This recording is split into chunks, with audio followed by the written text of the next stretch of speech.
Equal masses of hydrogen, oxygen and methane have been taken in a container of volume V at a temperature of 27 degrees Celsius in identical conditions. The ratio of the volume of gases H2O2 methane. हमें क्या निकालना है? H2O2 methane इन gases का volume का ratio calculate करना है. ठीक है, हमें बोल रहा है कि H2O2 एंड मीथेन का जो मास है यानी कि वेट है वो इक्वल है. सो लेट अस अज्यूम, मैंने मान लिया इसका वेट भी x ग्राम है, इसका भी x ग्राम है, इसका भी x ग्राम है.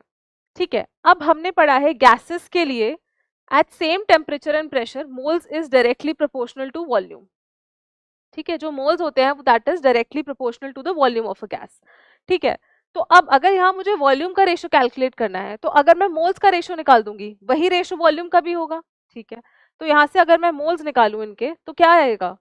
गिवन वेट अपॉन में मोलर मास हाइड्रोजन का, given weight upon molar mass oxygen का, given weight upon molar mass किसका? मीथेन का. तो जो मोल्स का रेशियो है वही तो इनकी वॉल्यूम का रेशियो आएगा because moles is directly proportional to volume at same temperature and pressure. तो इन्होंने बोल दिया आइडेंटिकल कंडीशंस हैं, तो आइडेंटिकल कंडीशन से हमें क्या समझना है कि सेम टेम्परेचर एंड प्रेशर पे बात हो रही है. ठीक है, so now when we calculated, अब मैं इनका रेशियो निकालने के लिए I can multiply it by 32. मैंने इन तीनों को इससे मल्टीप्लाई कर दिया है 32 से, तो क्या आ जाएगा मेरे पास? x x x कैंसिल हो जाएंगे, ये आएगा 16:1:2.